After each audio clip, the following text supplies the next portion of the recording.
are right now, the J Fund headquarters. Right. This is a labor of love. More than 25 years ago, you and your wife started this. She's said in interviews before that she gets so much more out of this than you guys actually give. You do. Tell us about that. The simplest explanation of all, visit a hospital. Visit a hospital room with a sick child and parents that are there 24/7, that have other siblings at home, that are, running around like crazy, trying to keep up with a roof over their head, food on the table, but a sick child, and trying to get that sick child better, trying to make that sick child believe that the family unit is intact, there's no threats, there's not any extra stress, which is, an incredible thing in itself. You have to be a magician to pull that off, because it is. Yeah. It is. Those are devastating words. But yeah, when you visit a family in the hospital and the family is pouring out their thanks to you for being there, and the child sometimes doesn't even know who you are, but you listen to the stories and you try to provide a little bit of a smile, some happiness, depending on, at what point is the child in treatment. Is he really sick right now, or is he just going into it? Is he coming out of it? So all of those things prevail. Yeah. But you do get the sense right now of what those families mean to you, because they put everything in perspective. Yeah. Everything. Super Bowl wins, Super Bowl. Guess what? Get the child healthy. God, get the child healthy so that he can have the life that was presented to him. And when you come away with that thought, when you come away with feeling like that, it's humbling. It's very, very humbling. All right? But it makes life, it puts life in perspective. Yeah. All of this other stuff we do, all fine and dandy, but that's reality, as you don't want to know about it, but it's there and it's happening. And that's why we're so committed to do everything we can to help those families, to keep that family unit together and get that child cancer-free. Yeah. You mentioned what the families have to hear, some really tough words, devastating words. You heard something very devastating back in 2020. You guys had an idea something was going on with Judy, but you got the diagnosis in 2020. And I want you to take us back there, because you're not alone with hearing those words. But what was that like when you found out? It started way before that, to be honest. We had suspicions about that before, and we went through things where you take the car keys away and you do all that. But in 2018, it was diagnosed as dementia. Okay. Well, first it was cognitive impairment, then it was dementia, and then finally at Mayo we had it diagnosed as progressive supranuclear palsy. Terminal, no cure. That was the second sentence out of the doctor's mouth. I can't do anything to help. They don't know that much about this disease, okay? But the thing that I looked at was the way Judy took all this. I mean, what a champion. She never, ever said, why me? Never felt sorry for herself. At least to me. I'm sure she had her moments, because, stop and face it. The life that she led. She loved the beach, she loved the ocean, she walked, she loved her friends, and she loved to talk. And, all those things were taken away from her. In the last couple of years, she could not walk, she could not talk. The only way she could express herself was with her eyes and with her smile. And I know she understood what I was saying. I know she did, okay? And I made a big deal about the mornings. I'd come in, I'd put the blinds up, I'd, turn the television on, I'd tell her good morning, what a great day it is, and she'd smile. And not too long ago, maybe 18 months to 2 years, she would repeat good morning. I could get her to do that. And then for the last year or so, we haven't been able to do that. Yeah. But she was a trooper now. She was a trooper. Coach, I'm going to go back, because you said something, you glossed over it, but it's tough to even hear from you, them saying there's nothing they can do about it. Saying that to you of all people. Yeah, no, I hear you. Who knows how to fight through things, who knows there's always a will, always a way. What was that like for you to hear that? There's nothing we can do. Well, I didn't like it. I didn't like it, but I was in a place of medicine, and I didn't like the way it was presented. I quite frankly didn't like the way that, there was never suggestions of programs, medication, trials, nothing. No, not even suggestions of that. And we felt at one point that we would consider, donating the brain, or knowing that Judy would want to help others in the same situation, but it never came to that, and so we let it go. Coach, I want to ask you about this because you put an essay out there in the New York Times, Mm-hmm. and the response was overwhelming because you were so honest and open about being a caregiver. Mm-hmm. Please take us through what that was like. For 5 years, you took care of her as her primary caregiver. Tell us about that. Well, the point that I was trying to make, was being able to use what humble, presence I have, okay, and the humble success that I've had to help others. And what I discovered with the caretaker thing is that it's hard. I mean, it's hard. You want to talk about something, just visualize, if you will, because procedures and standards and routine are very, very important to someone that's going through this, okay? Every day, 7 days a week, 6 o'clock in the morning, you're up, you get it going, fruit, her drinks. For a while it was smoothies, and they went away and it was just fruit and that type of thing. But the day began right there, 7 days a week, and ended right about 8 o'clock at night when she was finally ready to rest. But it wasn't 5 days a week. And the simple fact of the matter is, as you go through the whole procedure, it's very physically as well as mentally tiring on the caretaker, because you can read about people who are doing this by themselves. I mean, it's the lifting and the position you're in with your back as you help the person that's sick go through all the positions of life. I used to be able to get her downstairs in the wheelchair, but you had to get her out of bed. Thank God she's the one that put the elevator in the house, or we wouldn't have been able to get up and downstairs. But you have, getting people in the wheelchair, getting them out of the wheelchair, rolling them over in bed. Your posture, you're never in a really good position, and you start to have some physical issues. So the point that I was making for everyone was that, caretakers shouldn't be afraid to say that it's difficult and that it's hard.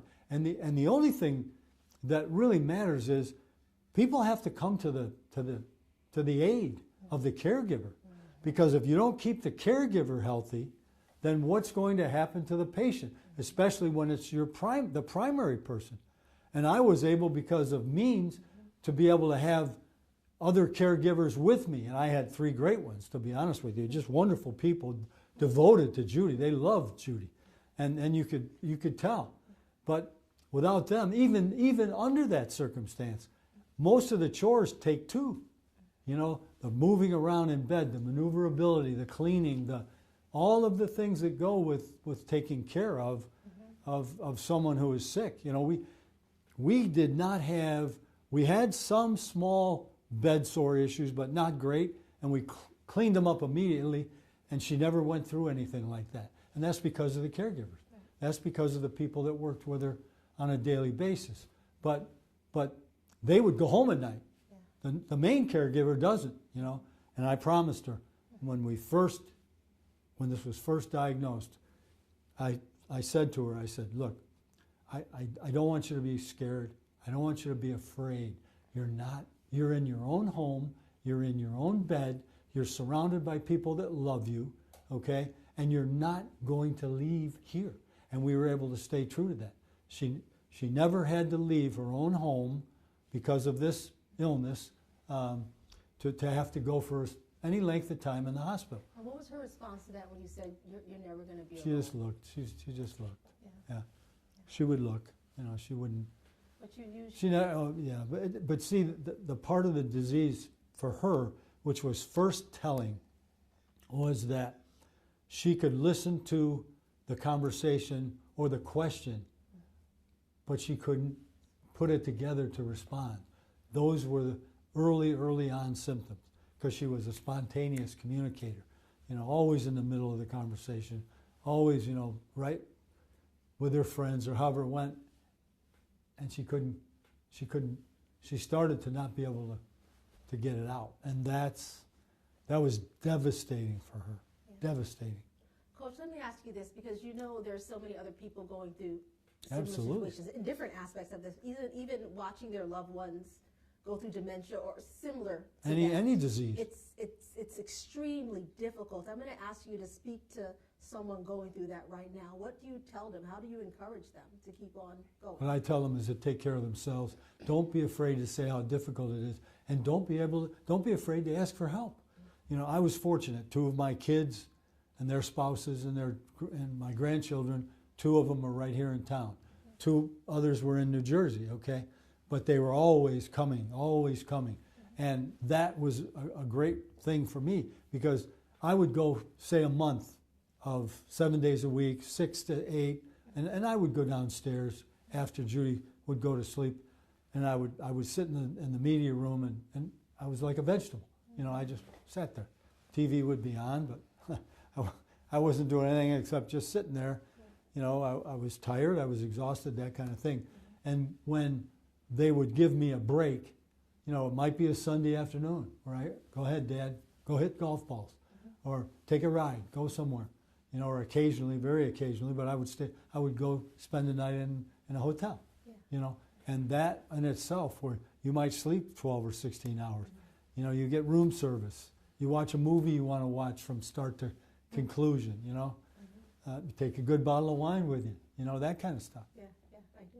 But to tell people, tell them that not to be afraid to ask for help, and make people realize that the better the caregiver is, the healthier the caregiver is, the greater his impact on the person that's ill. Yeah. You mentioned family, them being there for you, for each other. Part of the reason I wanted to talk with you was your wealth of knowledge, and I wanted to ask you about family, because I know you can speak to the importance of family. Oh, family's everything, through good and bad. I've put them through tremendous emotional elevators, up and down, with the career that thank God I was able to accept and work my way through to a spot where I could demand that kind of attention from the media and from the public, but it's not easy. It's not easy. My family had to hear things you wouldn't want a family member to hear, and to go through all of those things. And I've been fired. When you get fired, it disarms you. You're hurt. Your ego is hurt. Your self-worth gets questioned, and that's a difficult thing. But your family is there to rally around you. And Judy's the one that started the Coughlin family vacations.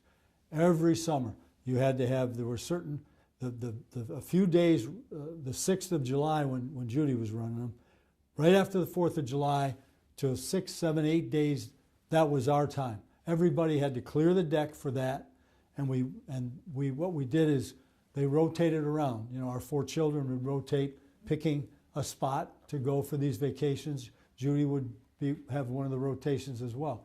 And we would all go together.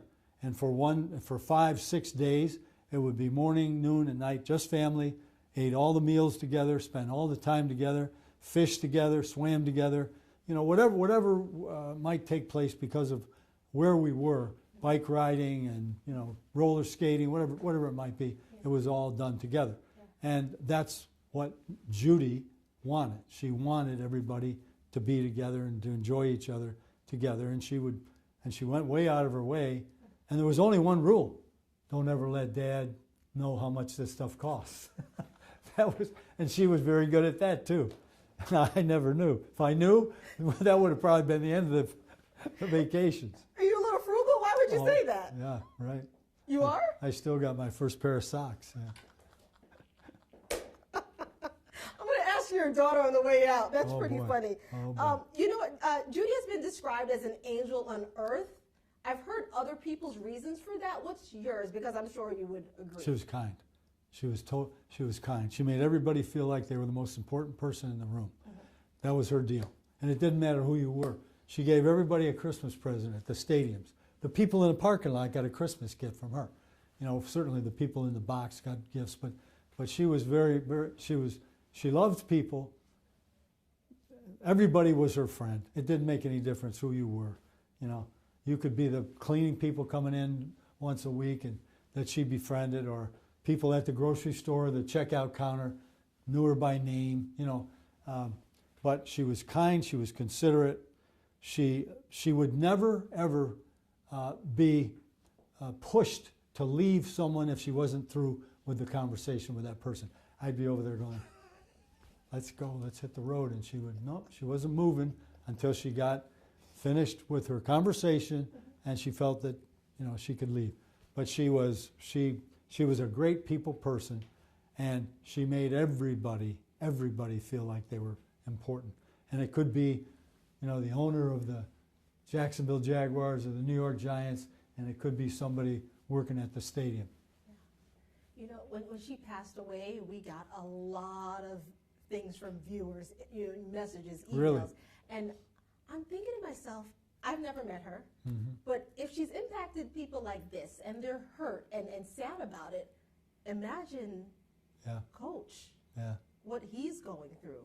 What were you going through when she passed? The terrible part about the whole thing is that we had always been told, you know, but she was really good. I mean, right up to probably 1 month before she died, she ate well, she slept well. You know, she would have her moments, but then you would see that she started to not eat as well, and then she started sleeping a little bit more during the day. Then, you know, and that was, you know, that was the sign that things were going downhill. And then I was told that she, you know, was in pain. I don't know if I totally agreed with all of that at the time it happened, but eventually, I can tell you this, my 4 kids all believed to one that when it got to a certain point, Mom wouldn't want to live like this. Mom wouldn't want to live like this, Dad. And I would have kept her the same way for forever, literally forever. In other words, if she would have stayed like she was with the routine I'm describing, you know, she would take a nap in the afternoon, we would wake her up, you know, it was another form of liquids or whatever. She would watch the Hallmark show, and I knew she watched it. It was those, you know, those teary love stories, all kinds of, you know. Some of us love? Yes. The woman moves away, the woman comes, they run into each other somewhere, they fall back, and she watched those, and I know she knew what was going on, and she enjoyed them. Now, she didn't show a lot of emotion. That was the thing that bothered our grandkids a lot, because the grandkids were looking for Grandma to show some kind of emotion or show something when they were, but she just couldn't do that all the time, and so it was that was hard on the grandkids. Yeah, yeah. And you didn't tell me about yourself. How are you? Well, I could see what was coming when it started, and you're never ready. Let me just tell you that. The doctor, whoever, the nurse can tell you that the person is going to die. You're not ready when she does die. I can just tell you that. It's a devastating experience that you really don't want, you know, because there may be people out there who, you know, pass in their sleep or take a deep breath and go, but that's not how this was. Where are you now, Coach? How are you?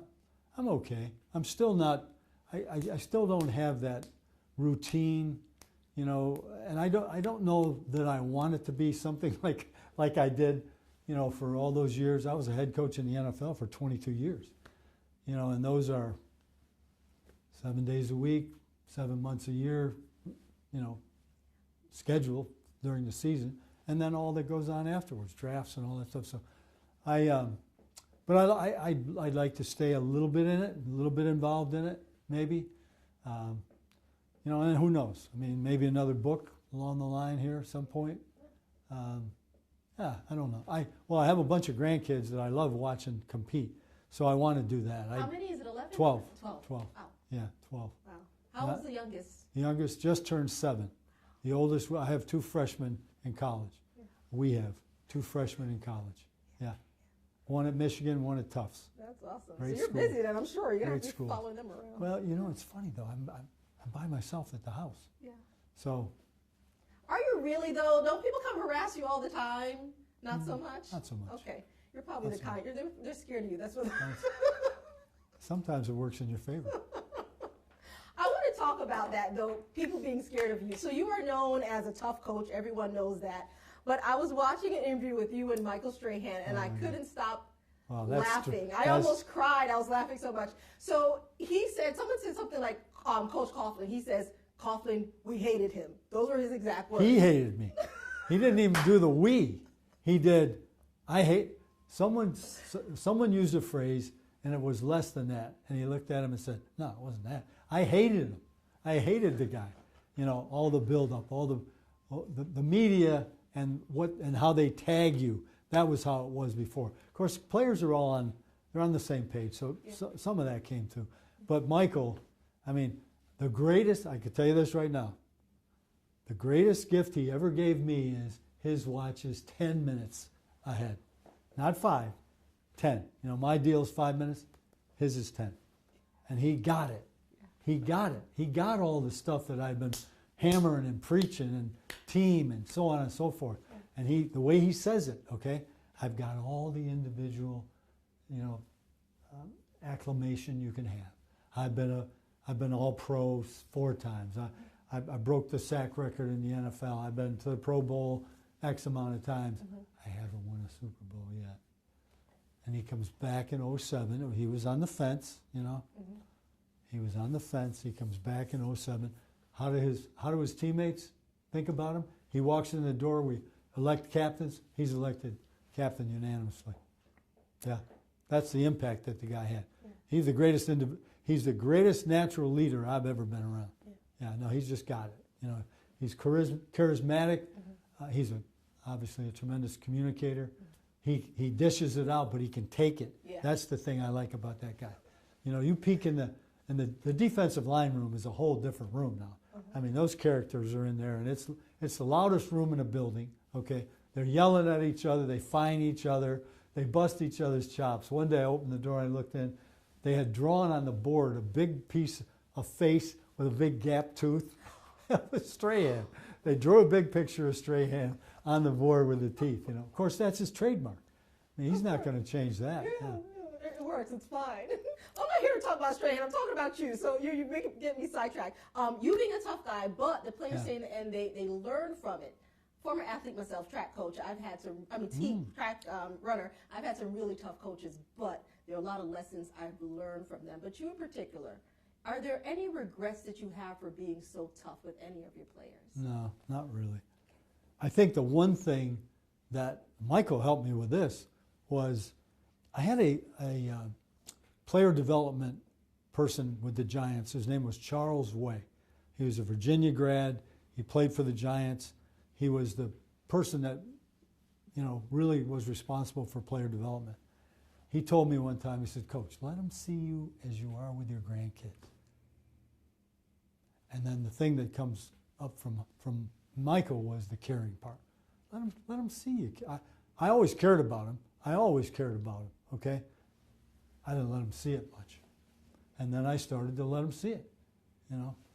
I had a leadership council, you know, in which they all could, I would ask them questions, they would give me their opinions, you know, I would let them say it the way they want to say it, and, you know, then I would, you know, sort of massage it, whatever they were.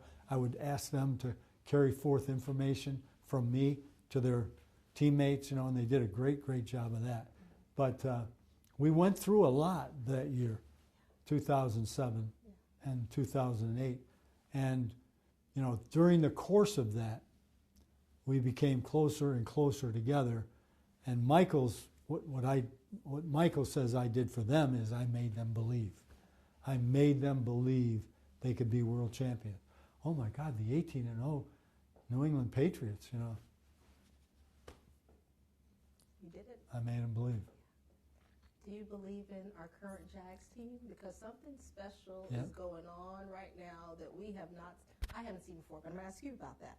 but something, the heart of that team, something very special is happening. We saw it happen.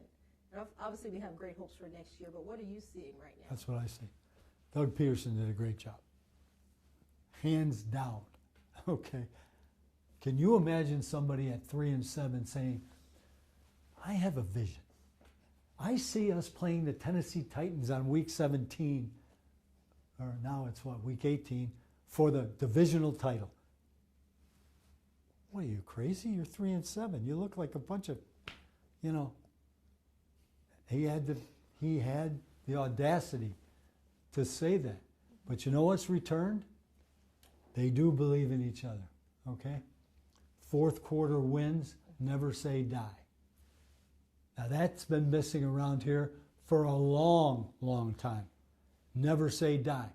That same team the year before, things are not going their way. The last team that I was with here, that was here, things are not going their way. They're checking out on you. There aren't enough Calais Campbells. I'll just say that from my experience here. But, you know, Trevor Lawrence did a really good thing at the end of the season when he wrote that letter to the fans. And he admitted, really, that he was human. And for him to stand in there and throw 4 picks and come back and win a game? When? The turnover margin was ridiculous. What are the 2 most important things in winning in football? Of course, points for and points against, but it's a turnover margin. You get 12 drives, I get 12, right? If I steal 3 from you, you got 9, and I pick up 3 more. What do the percentages tell you? There you go. He comes back and wins. Great play calling. But the 4th and 1 on the outside run, that was a great call. You can look really bad on a call like that. That was a great call. In my opinion, as a former athlete, heart to me is number 1. Absolutely. Always. Well, I've seen awful players beat really good ones. well, you've been an athlete. Heart. You've been an athlete. Track and field, yeah. But you've been an athlete, Yes. so you know. Yeah. But it's Who about wants it? it's about this. It's about this, okay? No egos. Okay? It's not about me. All right? Individuals play the game, teams win championships. Okay? But if there are those who are not interested in being, they need to be cut out. That's what nobody liked about me. That's what nobody liked about me. Oh, coach, we need this guy. We do? Why? He doesn't believe in what we're doing. He's not a part of us. You got to come across and you got to get on board if you want to stay here. Otherwise, you're going to be left on the sideline.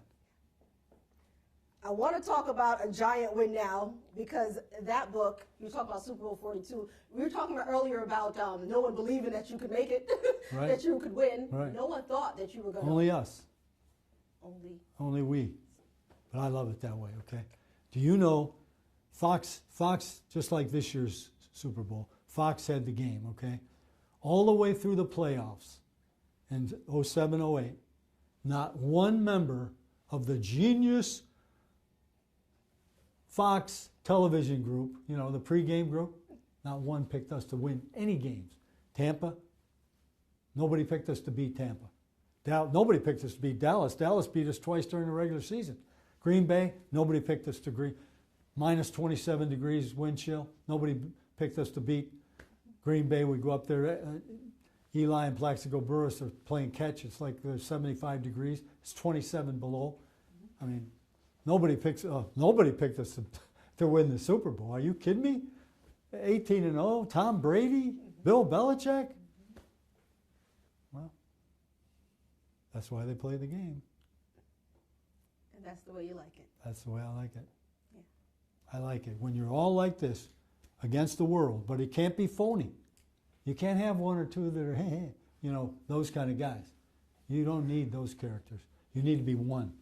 And if you're one and you believe, which is what you're seeing here, you know, the locker room for that San Diego playoff game at halftime, I expected that to be fragmented, you know.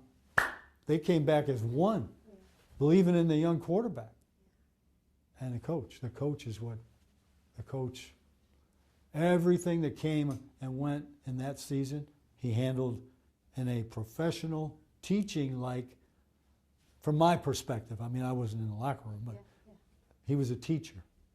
He corrected, but he corrected without personally pointing the finger at anybody. There's no finger pointing when you win. No, you don't point the finger, okay? We win or lose as a team. You know, the punter screws up. Hey, we should have done better on third down. You know, you got all kinds of ways. It never comes down to that one thing.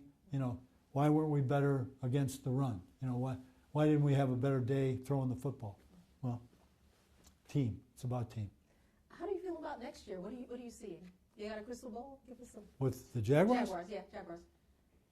Ask me once free agency and the draft's over. Okay, I'll give you some time.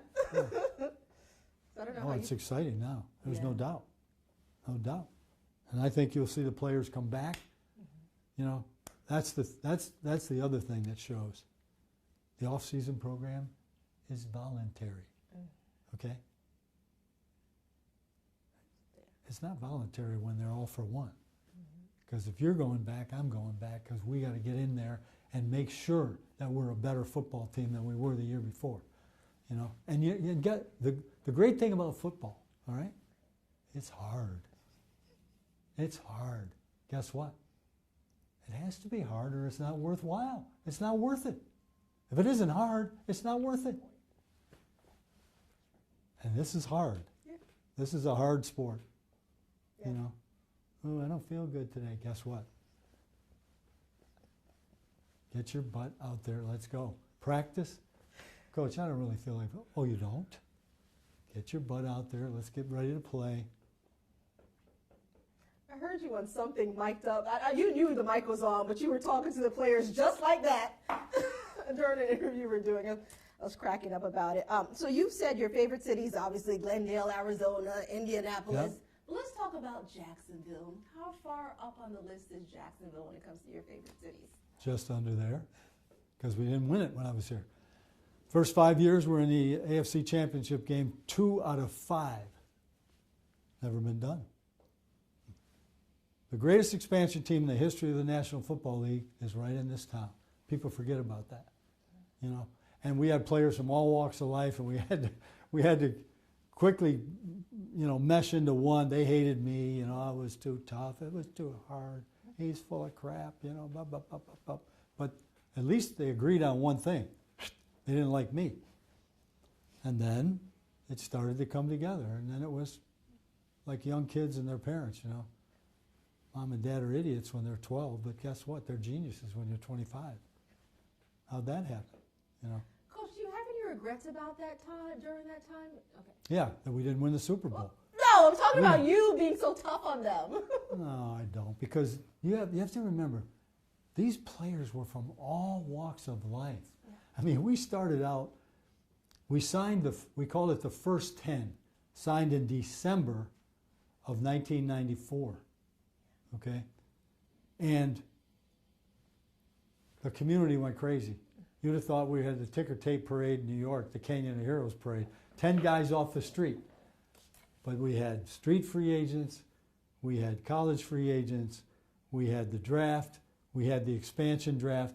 We had players coming from all walks of life. Yeah. Now all of a sudden, they have to be one. Yeah. So we had like 100 guys with our first training camp, Carolina, and we were given a few, you know, more numbers because it was our first camp. Yeah. And I don't know if you remember this, but I took our camp to Stevens Point, Wisconsin. Mm-hmm. Thinking that it would be, you know, cooler. It was 104 for a week. Ouch. You laugh about that. 104. Hotter than hot. Yeah. Wow. Yep. Well, as I mentioned, your wealth of knowledge, I also want to pull from.